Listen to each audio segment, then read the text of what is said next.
The information discussed by the host and guests on this talk show is meant to be informational only. Listening or calling in to ask questions for our guests does not create a patient-doctor relationship. Rely on your own doctor or healthcare provider's medical advice to treat or diagnose any conditions you may have. Nothing discussed on this talk show is meant to replace your doctor's medical advice. You should never stop your current medical treatments or delay getting medical treatment because of anything presented in this program. If you want more information about a medical condition or treatment discussed on this program, talk to your doctor.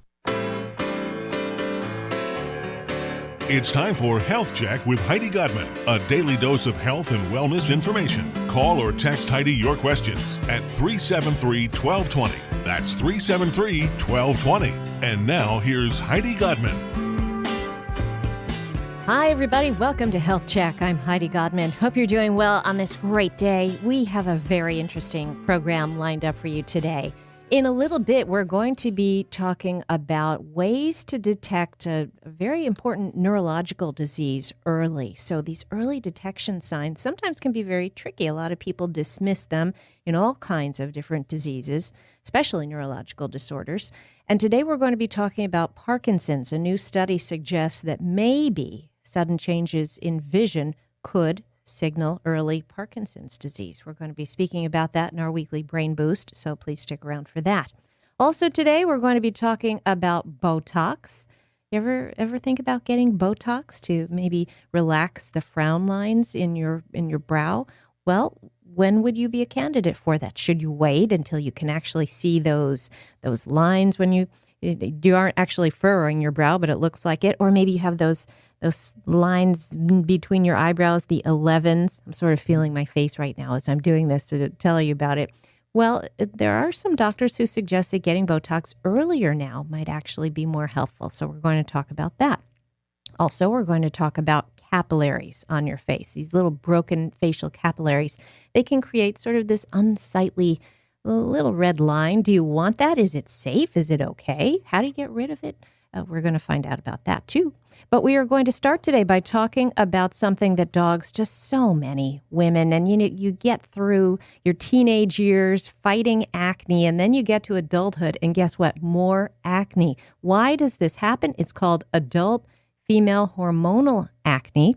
And joining us now with more is Dr. Manjula Jegasothy. She's a Harvard and Yale-trained aesthetic dermatologist and founder of the Miami Skin Institute. Hi, Manjula.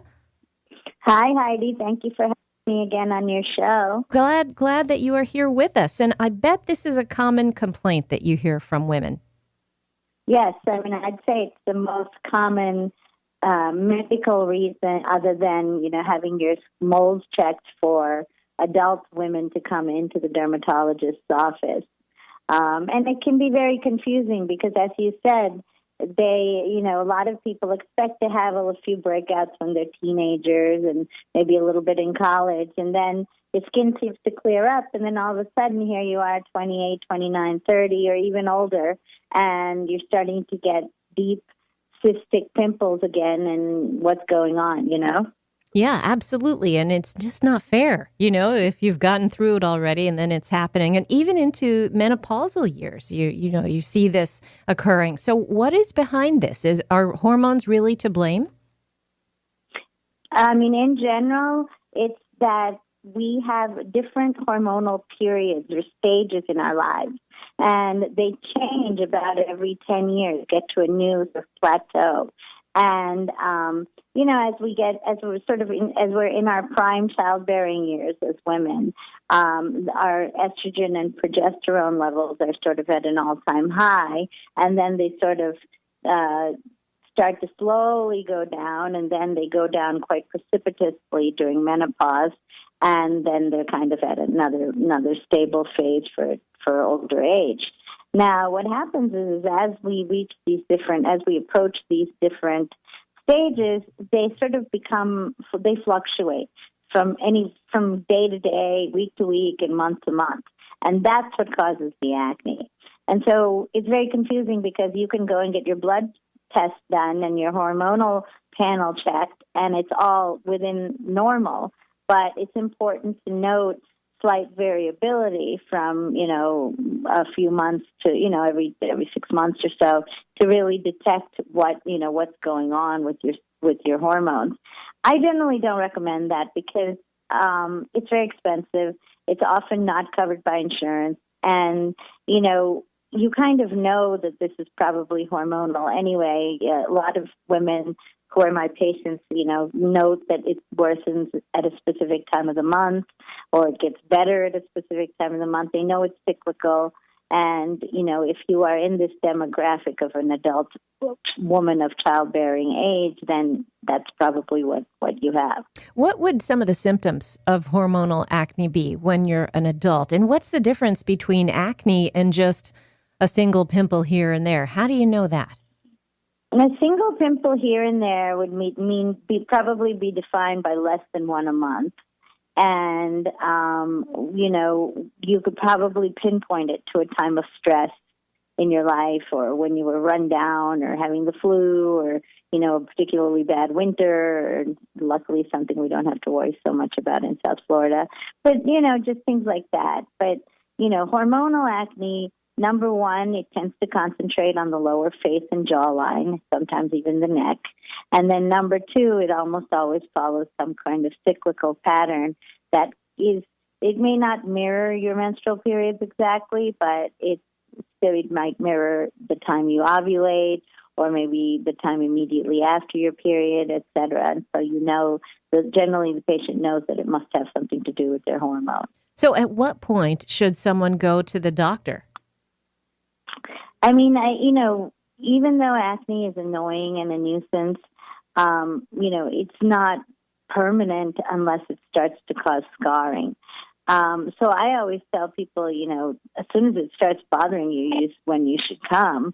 But, if there's a reason that you can't, you're busy, you don't have health insurance, et cetera, then at the very least, when it starts, when you get your first scar, you should definitely be in to see the dermatologist. Okay. And meantime, are there things that you can do to try to control it before you get to that point of going to the doctor? I mean, I think most women might just try regular old soap and water or go to the grocery store or drugstore aisle and look for a kid pimple medication. Is that something you should do? You can certainly try it. I've found that most of my patients, and this might be just because they've already come to see me, so they've kind of self-selected out the people that have done well using topical over-the-counter products. But most of the time, these lesions, this acne, is not just clogged pores or blackheads or whiteheads like we see with teenagers, which does respond very well to over-the-counter medications and topical medications. Particularly. But if you've used these and it hasn't helped, then, it's time to see the doctor because anything more than a topical medication is currently prescription.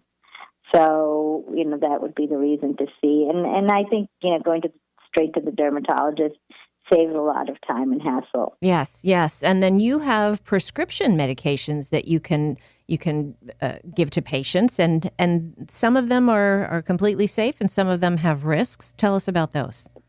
Yes, so there's sort of 4 tiers of oral medication that we give to women with hormonal acne. Now, again, I told you this. A lot of my patients might be self-selected because they've tried the topicals and not worked.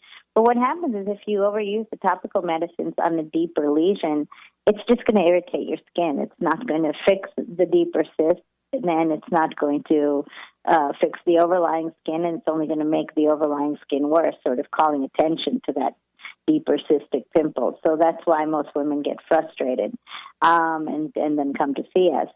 The 4 levels of oral medication that we start out that we give starts out with oral antibiotics. The most common one with the least number of side effects being doxycycline, which is now just a generic antibiotic. It's used commonly for probably its 2 most common uses are traveler's diarrhea and adult female acne, and it can be very effective. The only issue is it does not affect your hormones. So it often controls people while they're on it, but as soon as they go off it, the acne comes back. Now, whether it's okay for women to be on it for a period of, 1 to 2 to 3 years as they go through this fluctuation period to reach a new stable hormonal plateau, whether that's okay, it's sort of kind of what is not yet been completely studied or defined. There are some women I know, I certainly have in my practice, that have wanted to be on it for a number of years. And what I'll try to do is maybe reduce the amount so that they're just taking one pill a day for a week right before they know they're going to flare every month, something like that, so that minimizes the amount that they need. But that may still be, a period of 3 years that you're doing that. So some more the other levels of medication are, I'd say, more curative, or at least have longer lasting effects than oral doxycycline. So the second tier would be oral contraceptives. And some of the ones, like orthotricycline, have a specific hormone called drospiridone, which is a pituitary hormone. And that has been found to be very effective in controlling adult female acne and may even have some, kind of, quote, permanent effect. It's not my favorite either now that there's another way to treat it, which is spironolactone. Have you heard of that? No. So spironolactone is an older blood pressure medication. It's been around since the 1950s, and it's a very mild diuretic. And generally, it really was a pituitary hormone that was used to reduce cortisol levels, because in the 50s, the only thing we knew about blood pressure was if you control your cortisol and lower them, then blood pressure gets lower. But as such, it wasn't very effective and sort of fell out of favor. And then people started thinking, if it affects your pituitary gland, maybe it will affect your estrogen and progesterone levels also. And we also know that it has an anti-testosterone effect. And that's testosterone levels in adult women. As their other hormone levels fluctuate, testosterone levels get higher, and that can make the acne worse. So dermatologists have been using it with quite good success for about 8 years now, and with a lot of people getting it, and a lot of dermatologists prescribing it quite freely in the last 2 or 3 years. The majority of that is because we found that there really don't seem to be any significant side effects associated with it when it's given to healthy adult women. There's not the, sort of throwing off your bacterial colonization that you see with chronic antibiotic use. There's none of the hormone suppression you see with oral antibiotics. It's just a very, very, very nice way to kind of lower testosterone levels, but not significantly, so that the only thing that is affected is the acne, and it can be curative. Oh, all right. Well, that's very encouraging. Anything else that can make a difference? I think we all know the medicine isotretinoin, and it's all over the ads late at night and stuff. It used to be marketed as Accutane, and now it's marketed under lots of different names. But essentially, it's the only medication that is actually curative. It reduces the size and density of oil glands all over the body, or sebaceous oil glands. They're the ones that actually make acne worse and make it inflammatory and cystic. It reduces their number and size permanently so that you have a permanent reduction in your acne. However, it also carries with it the risk of birth defects if it's taken when pregnant. So a lot of doctors are afraid of prescribing it freely, and a lot of patients are afraid of taking it. It's gotten a lot of bad press lately, and so spironolactone, I'd say, is probably the best new thing that we have for this. And the great news is that there is hope if you are struggling with adult acne. Yes, there's a lot of hope, and you be clear, and maybe you do have to be on medication for a period of a few months to a year, but it can be fixed. All right, fantastic. Well, we want to continue speaking with you about different facial issues that we want to clear up, but we need to take a quick break. So everybody, please stick around more with Dr. Manjula Jegasothy, founder of the Miami Skin Institute, in just a second. This is Health Check with Heidi Godman on WSRQ. We'll be right back after this.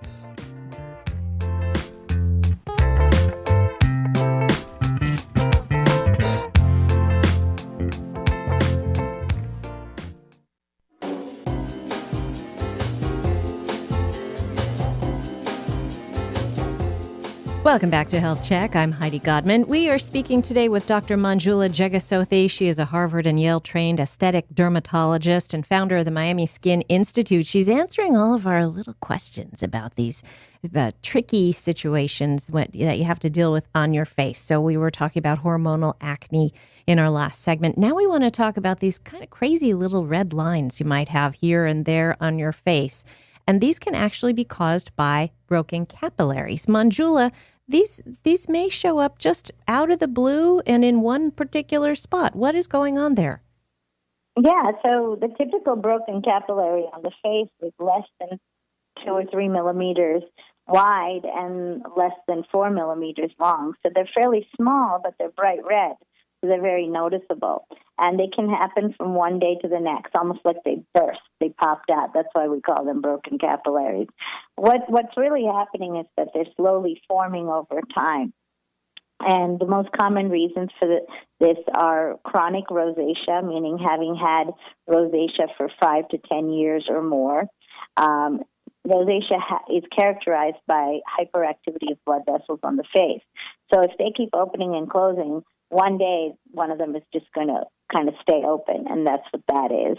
And then the other thing is DNA damage from UV radiation, meaning so chronic sun damage to the skin can make the skin thinner over time, as we know. Anyone who's gotten a lot of sun knows, and then can cause these capillaries that were always there to kind of show up through the skin all of a sudden. All right. So what would you do about it? I mean, can you live with this and there's no problem, or is it just an unsightly situation? It is a cosmetic issue. It's not covered by any insurance company to have it treated. We have great treatments with what are called the pulse dye lasers. They're a specific laser that's geared towards the red in the hemoglobin, and it literally shuts down the vessel. There has been the latest medical literature to show, though, that if you do these laser treatments, you may benefit the person's overall inflammation and rosacea symptoms in the skin. So perhaps they're not as cosmetic as we thought in the past. All right. Might be worth treating. All right. So what happens when you get one of those procedures? Basically, now we can tune the lasers. We can set the settings very precisely. And so you you can decide with your board-certified aesthetic dermatologist if you want to just be red for a couple of days, and then do more than one treatment, or if it's okay to be bruised for maybe 3 or 4 days, and then generally you won't need more than one treatment. So it all depends on your lifestyle and how many treatments you're willing to do, and how bad it is when you get it. If it's very mild, sometimes we can do it with one session with just moderate redness for 2 or 3 days, and you're done. And it is not covered by insurance? It's not right. Currently, it's never covered by any insurers. And generally, most of my patients, they get moderate sun. They are somewhat careful because they do see they see a dermatologist, and they're reminded all the time. But if you get moderate sun and you try to wear sunscreen and a hat, generally you can take care of this the sun-related broken capillaries by doing 1 or 2 treatments once a year.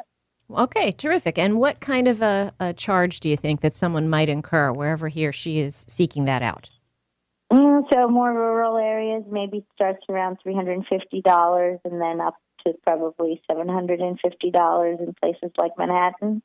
All right. And what if you have this done? Is it going to keep it away forever? Or if you have one, are you likely to get another broken capillary and another? And does that lead to rosacea? No, it's like I said, it's a long-term result of rosacea. So it doesn't lead to rosacea, but it can make your rosacea worse. It can make the inflammation on your skin worse. There's no harm on if you get, 1 or 2. Yes, you are more prone to get more. And it's a problem if it bothers you. If it doesn't bother you, then, it's not as much of an issue. But most people find them to be quite noticeable. Terrific. All right. And then what about other things that we can do? I mean, does your diet play a role in this? We're talking about skin protection, protecting it from the sun and things like that. Or what about, I've even heard hot water can maybe make you at more risk for this. Yes, like very hot showers, spicy foods, we say, are triggers. These are all triggers of rosacea. So anything that's inflammatory, spicy foods, blue cheese, red wine, hot showers, exercise, anything that would make you flush will make rosacea patients flush for even longer periods of time and can make them prone to these broken capillaries. So avoiding those things is nice, but difficult. And I tell every one of my rosacea patients, you have to kind of figure out for yourself what your worst triggers are and avoid them, because no doctor can be with you 24/7. And so that's one thing. And then obviously, great sun avoidance is my best policy in terms of any sun-related issues. All right. So sun avoidance, and maybe avoid the spicy foods, and maybe avoid the hot water directly on your face. And also tell us, does this run in families? How do you know if you're a candidate for maybe being at risk for this down the road? Yeah, so if you have older relatives who have a lot of them, I don't know if you remember the old term, the W.C. Fields nose. Yeah. He was a British poet. Essentially, that was because he had rosacea, not because he drank too much. But we think that it was probably a double whammy. He probably had rosacea and didn't cut down on the red wine. And so, he would have his rosacea got worse and had these capillaries. So I always tell people, if you have any older male relatives who have this, then and you get one at an early age, then you probably should address the issue, because you don't, it's more likely that you'll look like that as you get older. Okay, good advice. And if we want to know more about you, Manjula, how do we find out? You can find all of my procedures, including the ones we talked about just now, at www.miamiskininstitute.com, or on my Facebook and Pinterest pages, Miami Skin Institute, and on Instagram, my handle is at Miami Skin Institute, and on Twitter at Miami Skin Ins.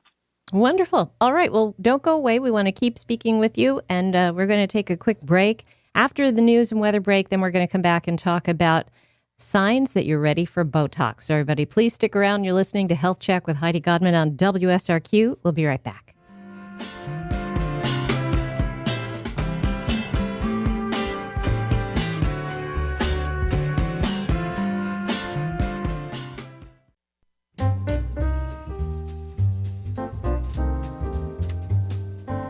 Welcome back to Health Check. I'm Heidi Godman. It's time now to find out about something you may be wondering about in the back of your mind, and that's Botox. Is it time for you to get a little Botox if you're not feeling so great about the way you look? Do you have a furrowed brow? Do you have those lines in between your eyebrows that make it look like you're always kind of angry? They're known as the 11s.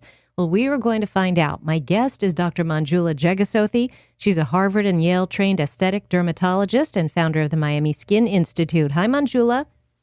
Hi, how are you, Heidi? Hi, so glad that you are with us today. And this is probably something that a lot of people are wondering about. Should I get Botox? But I think there's generally a feeling out there in the world that, well, Botox might be something to consider a little bit later on in life. What have you noticed?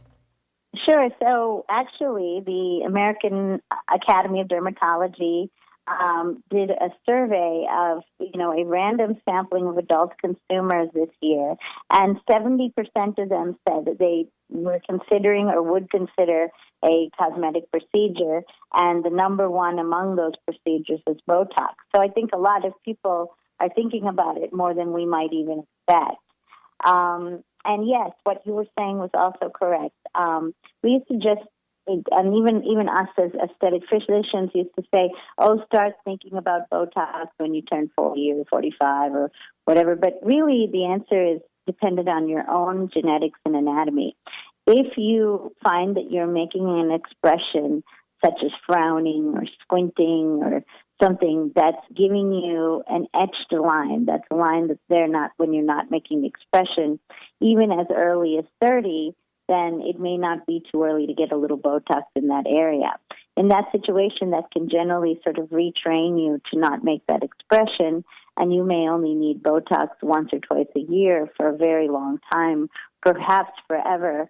And our new thinking is that people shouldn't really have to go up on their doses of Botox as they get older. If they start in time, we should be able to keep the same dose as always. And just as you age, we add a skin tightening laser or lifting laser or something like that. So nowadays, we do think the earlier the better. All right, but is it really more because you're training yourself not to make those expressions, or is it because there's something about constantly deadening or relaxing the muscles that then can lead to a lack of wrinkles later? Well, we think that what happens is the act of making that expression kind of retards collagen growth in that area, and that's what gives you the line. So if you're not making that expression, your collagen is allowed to evenly distribute, and so therefore there are no lines. And so if that's done over time, then you never will form the line. Whether you start frowning later in life, those are studies we haven't done. If you get Botox, let's say throughout from the time you were 32 to 42, and then you stopped, there is some data to show that those people still look better at 52 than people who have never gotten Botox at all. But we've never done split face studies or things like that on the same person to see what would have happened. All right. So how would you know if you're a candidate for Botox? So the first thing is, number one, do you have family members that you take after who have very deep etched lines in a certain part of their face? If so, then it's likely that will happen to you as well. So that might be a signal that you should start getting Botox, as soon as you start to see yourself making those expressions and or you're getting an etched line in that area. And then once you do get an injection, how long can you expect that it'll last? And that all depends on how deep the line was to begin with and also how old you are. So, younger people, even with deep lines, often don't need Botox more than once every 6 months. And by younger, I mean under 35. If you don't start till you're 60, in all likelihood, you need to do your Botox every 3 months to maintain the results. And there are some people who are, let's say, in their 50s who, their lines are already so deep, they need a little bit of filler into those lines as well. Otherwise, the Botox doesn't make much of a difference. Now, if you've been getting Botox for a while, starting in midlife, does it continue to work forever, or does it wear off after a while? I mean, the effectiveness of it. I mean, I know you're saying that. That's exactly what I was saying. I think the data is now showing more that we don't need to go up on the dosing, so you don't develop a tolerance if it's done properly. That you need more and more. Now, of course, there are some people who, once they start getting it, they want to be more and more frozen. And that's really more of a psychological need for it than a physical need for it. But, and those are some of the people who, we think get a bad reputation for the whole industry because they look overdone and all of that. But most of that is patient choice. In my practice, most of my patients don't need escalating doses and do not develop a tolerance. And I've been injecting Botox for 17 years now. All right. And tell us how Botox works. It's sort of relaxing the muscles, right? Yes. So what it literally does is it blocks a neurotransmitter called acetylcholine. It blocks it from being released into the space between the nerve and the muscle, so that the muscle does not contract. And so then when the muscle doesn't contract, you would think that the forehead would go down, but it actually goes up. Why is that? It depends on where it's injected. Occasionally, it does go down if it's injected in too high a dose or too close to the eyebrows. But in general, what we're doing is the muscles of the forehead that we use to kind of frown are pulling the forehead down. So if we make those muscles less active, then the muscles that work in the scalp to pull the forehead up are working and more able to work than the ones pulling it down. It's a push-pull effect, and that's why it pulls it up. And what if you want something a little bit more permanent than just getting injections every once in a while and having them wear off? Well, before there was Botox, there were surgeries that did all of these things, and those surgeries still exist, where you can get a brow lift by having, part of the skin cut in your scalp and then pulling it upward. You can get the muscles that actually cause you to frown cut. That was an older procedure that's really rarely done because Botox is so much easier and more effective. But that's another thing you can do. But so most of the things that Botox can do, if you don't do Botox, it's surgery. No, it's surgery. Okay. And then if you are going to just plan on getting Botox every once in a while, what do you think it's going to cost? Again, in rural areas, prices can be, and if you're young and don't need a lot, some doctors charge by the amount you need, kind of like gasoline. So it could start around $200, and then, if you need a lot, if you started late, or you like a frozen look, it can be as expensive as $1,000. It's highly variable. All right, so a lot of things to know about it, and one of the best things would be to just go and talk to a dermatologist and see if it's right for you. Do you have people who come in for consultations? Absolutely. Most people come to the consultation to see what they would be in for before they do anything. But, you can get a good amount of information from the internet. There are sites like realself.com, which is a popular patient, centered site where you can ask questions, and top physicians will directly answer to the site your individual question. Patients post pictures there, and they may not get prices over the phone, but they certainly get a lot of good information, and then you can call around in your local area for pricing. And then who would not be a candidate for Botox? The people who cannot get Botox have other neuromuscular disorders, such as myasthenia gravis. Parkinson's isn't considered an actual contraindication, but I would be very careful in injecting Parkinsonian patients. I would talk to their neurologist. But, Botox is a treatment for a lot of neurologic disorders, too, so it can become murky. So I would say if you're thinking about getting Botox and you have a neurologic disorder of any sort, you should speak to your neurologist first before and get, a letter of acceptance that it's okay for you to get Botox before you visit your aesthetic physician. Okay. All right. So much good information today, and we want to thank you so very much, Dr. Manjula Jegasothy. And if someone wants to know more about what you do, how would we find out? Go ahead and follow me on Facebook at Miami Skin Institute, or on Twitter at Miami Skin Ins, or now my newest is Instagram. It has a lot of great pictures, and Pinterest has my whole before and after results gallery, and those are both at Miami Skin Institute. Fantastic. Always great to talk to you. Thank you so much, Manjula. Thank you, Heidi, and everyone listen to our podcast of this episode on iTunes. It's under Health Check with Heidi Godman. Thank you. Fantastic. Thanks so much, Manjula. All right, take care. Everybody, again, bye-bye. That's Dr. Manjula Jegasothy, a Harvard and Yale-trained aesthetic dermatologist and founder of the Miami Skin Institute.